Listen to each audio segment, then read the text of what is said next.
Hi guys! Welcome back again and again to Lovely Seeker Vlog. So for today's video tutorial, ito na naman po, tayo na nga po ngayon ay mag-create ng transaction sa NBI dahil nga po expire ng ating NBI clearance at saka yung mga wala pong NBI clearance sila. Naku po, ito na. So, yung ating last na video tutorial, di ba? Kung napanood nyo po yun, kung paano gumawa ng NBI clearance.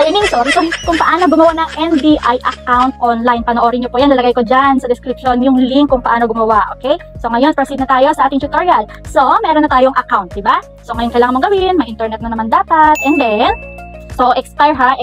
Expire yung aking clearance. Para sa mga expire na clearance to. Okay, so punta tayo sa browser natin. And then, click natin ulit yung clearance NBI. Nawala na. clearancernbi.gov.ph. Then, click go. And then, ito naman mag-appear. Click I agree. Click to close. And then, i-sign in na po natin yung ating email. Okay? So, yung ating account. Huwag niyong kalimutan yung inyong mga email address and password, ha? Pag nakalimutan niyo yon yung inyong password, basta importante alam niyo yung email niyo at active pa siya, na-open niyo. Forget password niyo lang. Meron kayo matatanggap dyan na authentication code or yung ating code na OTP sa inyong email. Yun lang po ilagay niyo para makapag-change kayo ng password. So, click na natin yung email. Ayan. Then, click sign in, guys. Okay. Then, pag na-click nyo pa yung sign in, makikita nyo sa screen ha, yung mga pinaggagawa ko. So, makikita nyo na ngayon sa screen nyo yung inyong account. So, since ako nga po ay ito expired, so i-click ko na ngayon yung apply for clearance. So, ito na. May nakalagay dito, di ba? Notice, if you have paid reference number from February 21, 2023 to April 12, 2023, click here. Kasi dahil hindi pa tayo so, wag mo na. So, i-click na natin yung type ng ID. Ito sa type of ID, ano yung type ng ID na dadalhin mo pag ikaw ay pumunta sa mismong NBI. Okay? So, ang meron kasi akong ID ngayon is national ID. So, yung click mo yan, marami yung pagpipilian dito, guys. Pag click nyo naman yan, ito ha, click nyo yung type of ID. Marami yung pagpipilian, yung national ID, PhilHealth, Voters ID, BIR, PRC license, birth certificate. Basahin nyo na lang dito, okay? Pag-ibig, sana all may pag-ibig. So, ayan, company ID, solo parent ID, Siemens book, or kahit ano yan, senior citizen, kahit marina. Tingnan nyo na dyan, school ID. Lahat ng ID andyan. And then, ilagay nyo po dyan yung ID number ninyo. Please lang po, paki-double check po mabuti yung inyong mga ID number.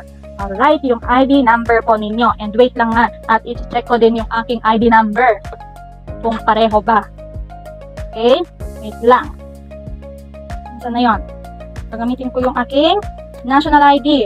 Check nyo mabuti, guys. Dapat pareho dahil check po nilang mabuti yan. Okay? Mahirap na magkamali. Dahan-dahan lang. So, ayan. Pag tama na siya, click mo lang yung I agree. Then, may nakalagay po dito na your registration code or reference number will be provided after you select your payment option. Your reference number shall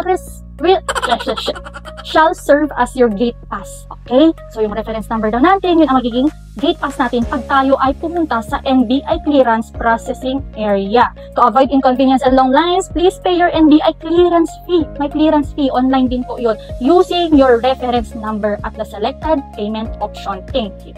Okay. So, click natin yung close. Ngayon, mamimili na tayo ng schedule. So, dito yung NBI branch. Click natin select. And then, so, since dito ko sa Tugigaraw, so, sa Tugigaraw, ayan. So, tingnan nyo na dyan yung available. Ano bang date ngayon? 4. So, ay, hanggang kailan ba? Hanggang 31. So, pwede kang mamili dyan since mayroong available sa 30. Okay, 29 bukas. Sige, sa 30 na lang. Sa 30. Sige natin yung 30 ng morning. Friday. So, wait lang. To set your appointment schedule, please click on the AM or PM button. Okay. And then, ito na nga po sa pinakababa. Ayan ha, piliin nyo kung AM or PM. Baka may magkamali kayo. Kung AM, AM. Pag PM, PM. O AM ang gusto ko. So, may 130 pesos na babayaran. Nakalagay dyan, appointment schedule, Friday, August 30, 2024, AM. Okay, so wala nakalagay kung anong time. Basta agahan mo na lang. Tapos, nakalagay dito, to complete, please pay within the day. 1 day lang, 24 hours lang, okay? So, mamili na tayo ng transaction, payment option natin, bank over the counter, bang gusto natin, pag yan, i-click mo yan. So, andito naman po yung mga, reminder nila. Okay, close natin yan. Kung gusto mo online bank, okay lang naman. Kung meron pa yung mga ATM, okay lang. Kung gusto mo ng cash payment, mamili ka dyan, 7-Eleven, EasyPay, Visa or Mastercard, GCash, PayMaya, ShopeePay, DragonPay app, mamili ka na po dyan. Okay, so since gagamitin ko ang ating GCash, para update tayo dahil mapapuro GCash tayo, guys. GCash. Ayan, nakalagay dito. A reminder, once you click proceed to payment, here are the next step. The reference number will be generated use your GCash application. Okay, using your reference number or scan QR code. Okay? So, wait lang guys. Wait lang. I-check ko muna pala yung ating information kung tama. Mahirap na. Ulitin ko, dapat double check nyo muna mabuti. Saglit lang. So, kailangan yung i-double check guys, lalo na kung kayo ay married. Kung married kayo, syempre kailangan yung palitan yung civil status is to married, di ba? Kaya kailangan yung i-double check. Kasi nga po yung mga information po natin dito, hindi naman po yan kusang mag-update unless i-update po natin. So, kung tama na nga po lahat-lahat yan, so, punta na tayo ngayon sa ating, wait lang. Okay, apply for clearance. I agree. Wait lang, at mamimili tayo ulit guys. So, pag okay na siya, ready. Okay. So, gagamit ako ng GCash ha. GCash.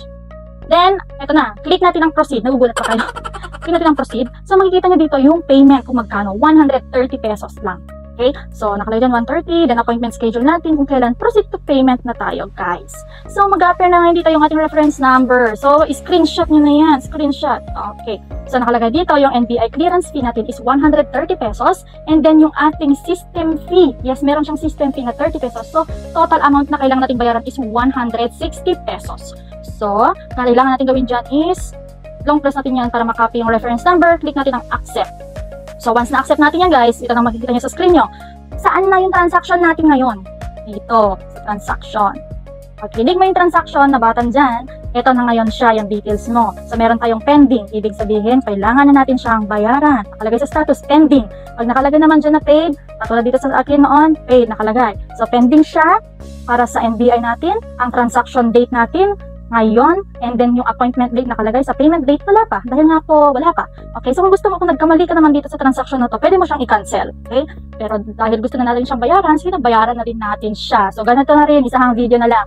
So, gamitin na natin ngayon yung GCash dahil nga po GCash yung ating ginamit, right? So, punta na tayo ngayon sa GCash natin. Kunin nyo yung reference number, long press ninyo, click copy, and then proceed to your GCash. Register your GCash, guys. Okay? So, once pa na-register natin yan, so, medyo blurred natin ha, kasi sensitive masyado yung ganito. Okay. Wala naman tayong pera sa GCash pero kailangan natin mag-ingat-ingat guys. Okay. Alam niyo naman kung paano nyo i-open yung inyong mga GCash, di ba? Okay. So, ayan, makikita nyo yung ating GCash. Ayan, di ba? Wala tayong kapera-pera. Baka naman. No! God, please, no! No! No! No!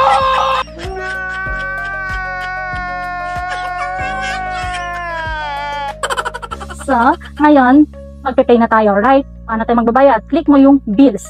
Make sure mo, meron kang, magkano yun? 160 pesos. Dapat enough yung balance mo dito. Ngayon, hahanapin naman natin yung biller natin. So, dito tayo sa my government. And then, piliin natin ang NBI. Ayun, NBI. Tapos, ilagay na natin dito kung ilang amount. Magkano yun? 160 pesos. Check natin, tama ba? 160? Yeah, 160 pesos. So, okay. So, nandito na tayo sa pay bills. Pakilagay po dyan yung amount na 160 pesos. Yung reference number ninyo, double check po yan sa inyong NBI account. Then, yung contact number nyo kung saan po kayo makaka-receive ng mga update sa kanila. Kung saan kayo makaka-receive ng mga update dito sa binayaran nyo. And then, yung inyong, nabugol tayo, yung ating email address kung saan tayo nakakatanggap ng update din dito sa payment natin. Okay? So, yan. So, check. After that, click next. And then, G-Insure will protect confirmation. What is the chosen to securities will be. Okay, basahin nyo na lang po yan, guys. So, ako, lalagay ko na lang dito, no, just pay bill. And after nyan, ito na nga po, double check nyo po ulit. Tama po ba yung reference number? Para hindi sayang yung 160 pesos natin. Okay, so click natin yung confirm. Alright. So, ayan na nga po, diba? Nabayaran na natin siya. Ngayon, kailangan ulit natin screenshot. Lahat ng transaction, screenshot nyo, guys. So, na-screenshot na natin siya. Ngayon, puntahan naman natin ngayon yung ating NBI. Yung transaction natin, guys. Okay. Ayun! Tada! Paid na po siya. Okay. So, paano ko nalaman yan? Ulitin ko, click transaction. Naka-home siya, no? Click transaction. Kasi minsan, hindi natin siya hino-home. Kaya hindi siya nag-update. So, click muna natin yung home. Home. Then, after, click transaction. And tada! Ayan na siya. So, ito na nga po. Paid na yung ating transaction. So, ngayon, ito na yung details. So, nakalagay dyan, status natin is paid, kung kailan mo siya pinay, ulitin ko, 1 day lang po yan, ha. Tapos, click na natin ngayon yung details. Tapos, nakalagay dito ngayon, printing of application form is not necessary. Okay, pag pumunta tayo ngayon doon, kasi kung kailan yung schedule nyo, na napili ninyo, hindi mo kailangan i-print yung application form natin. Yung reference number lang ang kailangan. So, kung ako sa inyo, screenshot nyo lang, or sulat nyo sa papel, kayong bahala po dyan. Tapos, yun na pong ipapakita nyo dun pag kayo po ay pumunta na sa mismong NBI Clearance Center na napili ninyo at kung kailan at kung morning or afternoon. Okay? So, okay na to siya. Kung kayo gusto nyo i-print or okay lang. Pero kung hindi, pero hindi na talaga kailangan. So, ayan naman na siya pag i-print nyo. Kung gusto nyo i-print, ganun lang kayong gagawin nyo. Ulitin ko, i-back ko guys ha. Ulitin ko, paano mag-print. Click nyo yung transaction. Okay, click nyo ang details. Ayan, may makikita kayo dyan, print application form. Ayan na siya. Okay, yun na yung reference number niya. Pero ulitin ko, hindi nyo po kailangan i-print ito. Ang kailangan lang is yung inyong reference number. Alright? So, ayan. So, tama na lahat to. Ano na ang next na gagawin natin? Wala na. I-close na lang po natin to. So, close na lang natin siya. Antayin nyo na lang yung appointment schedule ninyo. Valid until invalid date. Okay? Kailangan may appearance kayo dito dahil may biometrics. Wala na silang gaano mga itatanong-tanong dyan. Magba-biometrics tsaka magpipicture na lang kayo. So, close na natin yan. Then, after yan, okay na po yan. So, kung meron naman kayo natutunan sa video na to, please don't forget po na mag-follow para yung notification bell natin dyan sa ating YouTube channel. Then, mag-subscribe na rin po tayo, guys. Dahil nga po meron naman tayong natutunan. Then, kung may katanungan po kayo, please huwag mahihiyang magsagot. Ay, huwag kayo mahihiyang magtanong. Merong comment section dyan. Pwede kayo magtanong dyan. And then, i-follow nyo din po ako sa aking Facebook page profile. Mali pala. I-follow nyo sa aking profile page. Love Joy Minago. Check this mo kalimutan, guys. Okay? So, bye-bye na, guys. And thank you.